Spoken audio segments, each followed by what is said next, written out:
The awkward turtle. Now, some of you might have noticed that I never actually did a self-introduction. I wanted to see what kind of reaction I was going to get before I act.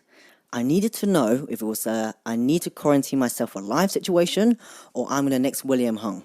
She bangs, I'm wasted by the way she... Judging from the reaction so far, I just need to move countries, get a new name, and find a new girlfriend.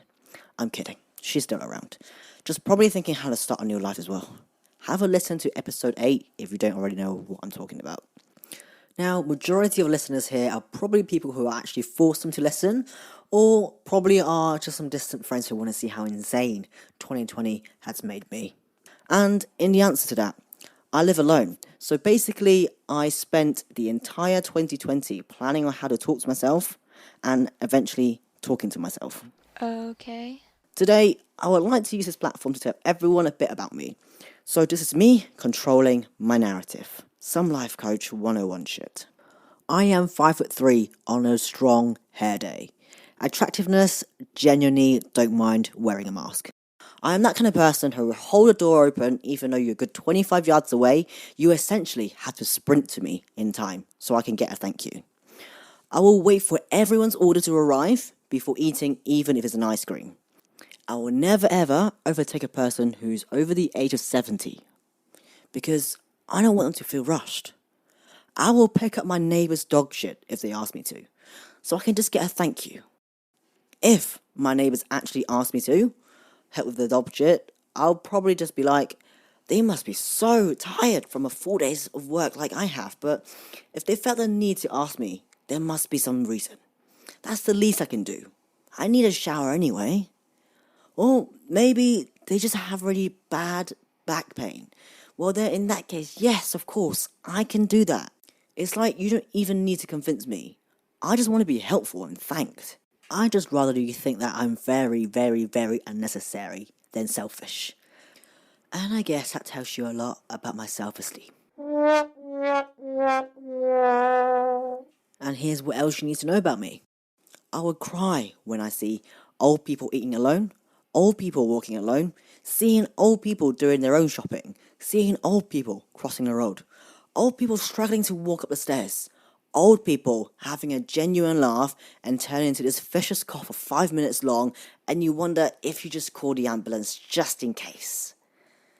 I'm scared of saying no, hairdressers, telling doctors my symptoms in case he thinks I'm a pussy, calling customer service, Hong Kong minibus drivers, and I'm scared of people seeing my browser history, and worse, people seeing my calculator history.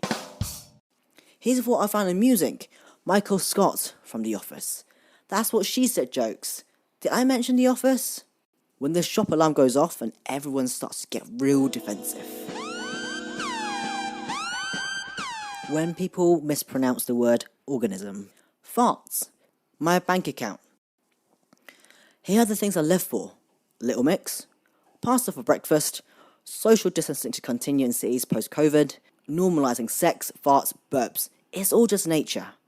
Cold but sunny weather. Turnip cakes. If you don't know what it is, Google it, try it, worship it. Thank me later. I think the worst things in life are, well, for my life anyway, my height, my breath, my face. Hospitals, buffer signs, subscription to Live, aka what we know as tax, chasing after ping pong balls, is surprisingly very dehumanizing. Automatic toilets. Now, people say women are unpredictable. I say nay. Automatic toilets are. Instead of mood swings, they have flush swings. This is when the toilet flushes mid-pee. Then I have to go to this like half squat and peeing harder to make sure all the pee actually goes into the actual toilet bowl for a start, and pray now that what the pee is mixed in the toilet water does not flash back at me. It's a skill in itself. Peeing should be a relief, not a stress. Now, things that boils my blood. Measuring portion of pasta. Little umbrellas on drinks. People who lift shopping carts at the middle of the exit even though the return is just 2 feet away.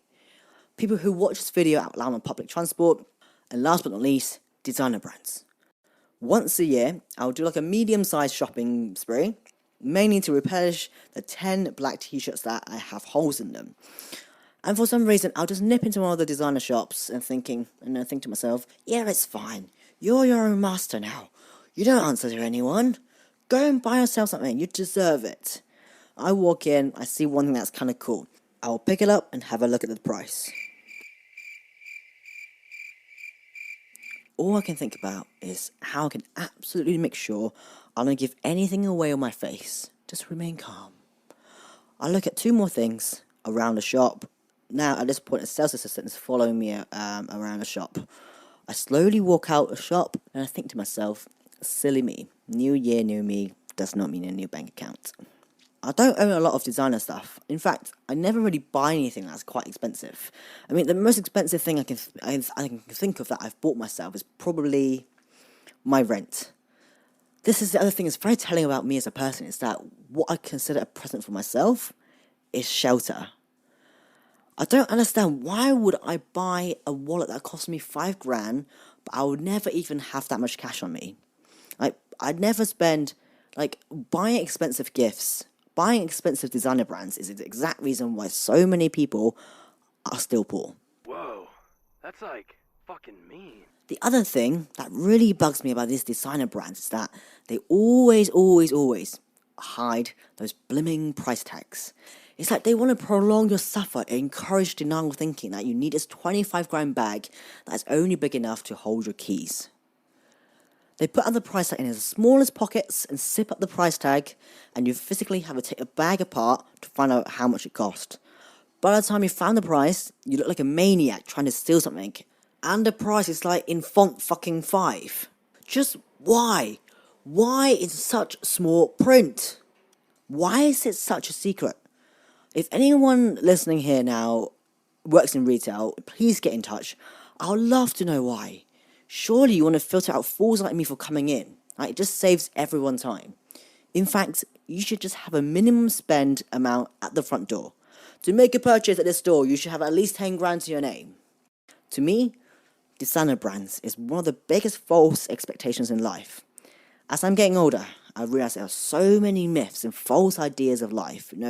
For example, it's like you should have a degree and an MBA by the age of 16 and have 350,000 internship experiences. Parents will never be wrong. Naps are only for children. There's a cure for hangovers. One day you get used to them. You need to have a stable 9-to-5 high-income job. You have to be the life of the party. You have to have more than 3 friends. You work out every day and you can write great captions on Insta. Being 25 plus is classified as old. Okay, this one, I blame Simon Cowell and X Factor. It's all just lies. Though, since I've turned 25, I have realised that getting mail is no longer exciting. Because 9 times out of 10 is bills. Staying in is elite behaviour. Sleeping early is a boss move. Once you hit 25, you have the urge to unsubscribe everything so you can have a clean inbox email. Money is nothing if you don't have a good mental health. You start to have true appreciation of homeware, crockery, and electrical appliances. You have no idea the joy I get when I find the perfect cheese grater. The world is mean because most people are probably insecure. The floor is lava, it's still bloody fun. So yeah, this is me. This episode is basically a snippet into what a miserable git but simple person I am. And the world is complicated and complex. It is ugly but also beautiful. It's full of different personalities and beliefs. And I really do think that the world would be at its best is when we can really create an environment where every single person feels like they can be themselves and it's just relevant. An environment where every thought counts, every burp has a voice, and every fart is heard. And that's what it's all about. So, if you're still up for next week's episode, you truly stand. Again, thank you for listening. If you love that, please do not subscribe, follow, download, thumbs up me, or any of the sort, because that will mean you're super duper weird, man. If you didn't like that, then fair play. You clearly have a way more exciting life than I do, so fuck off and go play with your really cool friends. And finally, If you have the same weird thoughts as I do, go to my Instagram page at Awkward Turtle for some extra bits. The Awkward Turtle, over and out.